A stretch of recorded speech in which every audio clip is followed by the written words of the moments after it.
नमस्कार दोस्तों। आज हम जीवित पुत्रिका व्रत कथा सुनेंगे, जिसे कि जिउतिया कथा भी कहते हैं। कथा सुनने से पहले आपसे अनुरोध है कि हाथों को जोड़ ले और आंखों को बंद कर पूरी श्रद्धा के साथ कथा सुने। एक बार नैमिषारण्य के निवासी ऋषियों ने संसार के कल्याण के लिए सूत जी से पूछा, हे सूत, काल कलिकाल में लोगों के बालक किस तरह दीर्घायु होंगे, सो कहिए। सूत जी बोले, जब द्वापर का अंत और कलयुग का आरंभ था, उसी समय बहुत सी शोकाकुल स्त्रियों ने आपस में सलाह की कि क्या इस कली में माता के जीवित रहते पुत्र मर जाएंगे। जब वे आपस में कुछ निर्णय नहीं कर सकी, तब गौतम जी के पास पूछने के लिए गईं। उनके पास पहुंची तो उस समय गौतम जी आनंद के साथ बैठे थे। उनके सामने जाकर उन्होंने मस्तक झुकाकर प्रणाम किया। तदंतर स्त्रियों ने पूछा, हे प्रभु, इस कल युग में लोगों के पुत्र किस तरह जीवित रहेंगे? इसके लिए कोई व्रत या तप हो तो कृपा करके बताइए।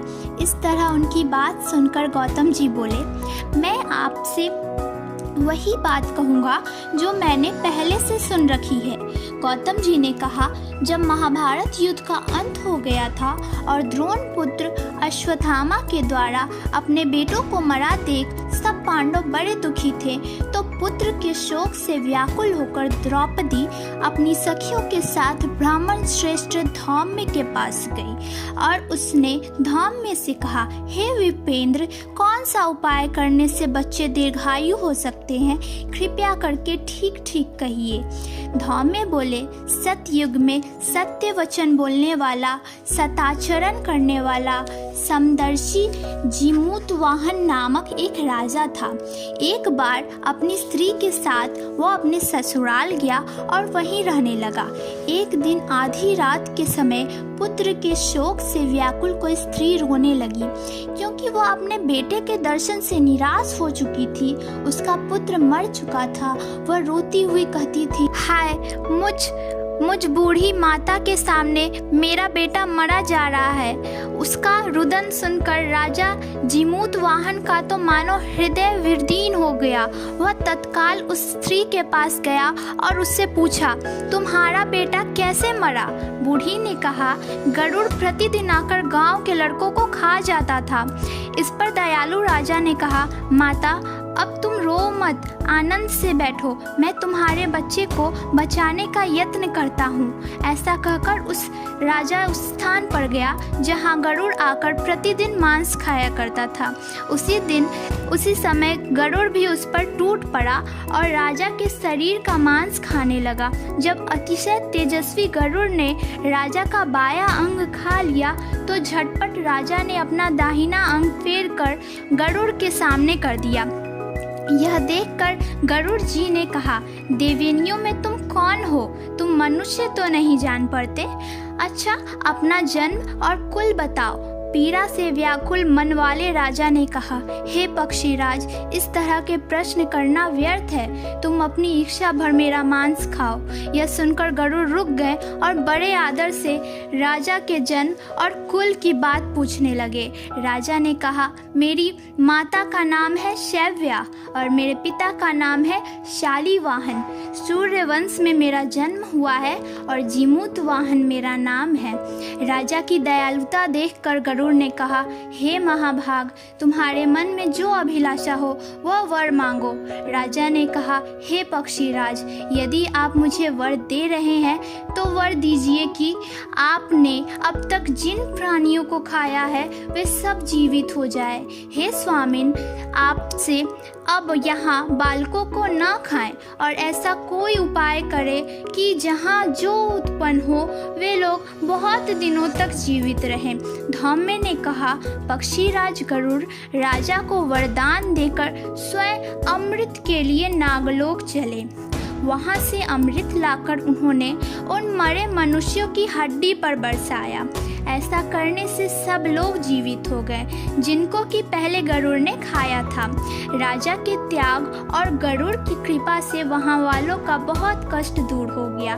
उस समय राजा के शरीर की शोभा दुगनी हो गई थी।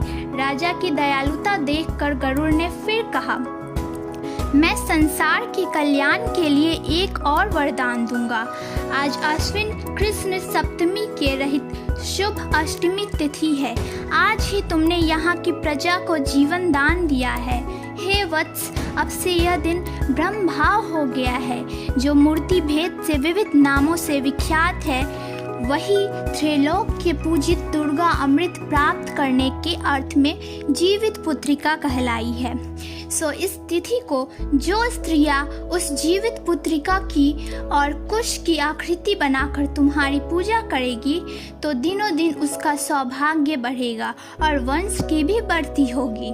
हे महाभाग, इस विषय में विचार करने की भी आवश्यकता नहीं है। हे राजन, सप्तमी से रहित और अष्टमी को व्रत करे, यानी सप्तमी विष्ट अष्टमी जिस दिन हो उस दिन व्रत ना कर शुद्ध अष्टमी को व्रत करे और नवमी में पारण करे। यदि इस पर ध्यान ना दिया गया तो फल नष्ट हो जाएगा और सौभाग्य तो अवश्य नष्ट हो जाएगा। जीमूत वाहन को इस तरह का वरदान देकर गरुड़ वैकुंठ धाम को चले गए और राजा भी अपनी पत्नी के साथ अपने नगर को वापस चले आए। धौम्य द्रौपदी से कहती है, हे देवी, मैंने यह अतिशय दुर्लभ व्रत तुमको बताया। इस व्रत को करने से बच्चे दीर्घायु होते हैं। हे देवी, तुम भी पूर्वोत्तक विधि से यह विधि और दुर्गा जी का पूजन करो तो तुम्हें अभिलाषित फल प्राप्त होगा। मुनिराज धौम्य की बात सुनकर द्रौपदी के हृदय में एक प्रकार का कौतूहल उत्पन्न हुआ और पूर्वासिनी स्त्रियों को बुलाकर उनके साथ यह उत्तम व्रत किया। गौतम ने कहा, यह व्रत और इसके प्रभाव को किसी एक चिन्ही ने सुन लिया और अपनी सखी सियारिन को बताया। इसके बाद पीपल वृक्ष की शाखा पर बैठकर उस चिन्ही ने और उस वृक्ष के खोते में बैठकर सियारिन ने भी व्रत किया। फिर वही चिन्ही उस उत्तम ब्राह्मण के मुंह से यह कथा सुनाई और पीपल के खोते में बैठी हुई अपनी सखी को सुनाया। सियारिन ने आधी कथा सुनी थी कि उसे भूख लग गई और वो उसी समय शव से भरे हुए शमशान में पहुंची। वहां उसने इच्छा भर मांस का भोजन किया और चिन्ही बिना कुछ खाए पिए रह गई और सवेरा हो गया। सवेरे वो गौशाला में गई और वहां गौ का दूध पिया। इस तरह नवमी को उसने पारण किया। कुछ दिनों बाद वे मर गई और अयोध्या में किसी धनी व्यापारी के घर जन्मी।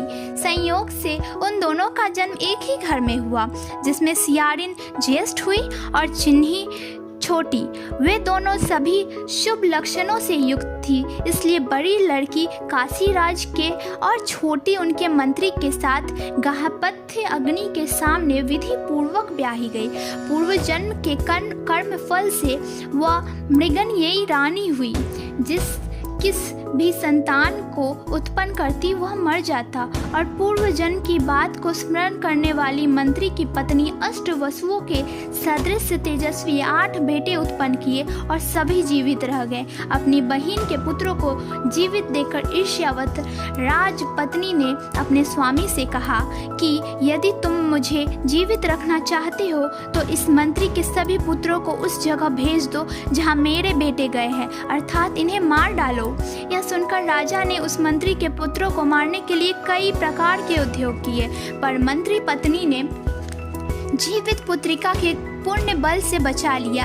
एक दिन राजा ने अपने आदमियों से उन पुत्रों का सिर काट कर पिटारी में रखवाया और पिटारी उनकी माता मंत्री पत्नी के पास भेज दिया, किंतु वे 8 सिर बेशकीमती जवाहरात हो गए और भले चंगे वे 8 लड़के अपनी माता के पास वापस चले गए। उनको जीवित देखकर राजपत्नी को बड़ा अविस्मय हुआ। अंत में वह मंत्री की पत्नी के पास आई और पूछा, बहन, तुमने कौन सा ऐसा पुण्य किया है जिससे बार बार मारे जाने के बाद भी तुम्हारे बेटे नहीं मरते?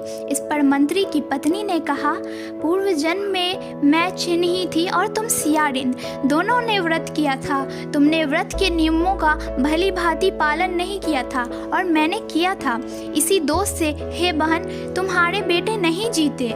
ओ राजरानी, अब भी तुम उस जीवित पुत्री का व्रत को करो, तुम्हारे बेटे दीर्घायु होंगे। मैं तुमसे सच सच कह रही हूँ। उसके कथा अनुसार रानी ने व्रत किया, तभी से उसके कई बेटे सुंदर और दीर्घायु होकर बड़े बड़े राजा हुए। सूत जी कहते हैं कि सब प्रकार का आनंद देने वाला मैंने यह दिव्य व्रत बताया। स्त्रियां चिरंजीवी संतान चाहती हो तो विधि पूर्वक यह व्रत करे। इति पंडित श्री देव नारायण पाठक कृत भाषा टीका सहित जीवित पुत्रिका व्रत कथा समाप्ता।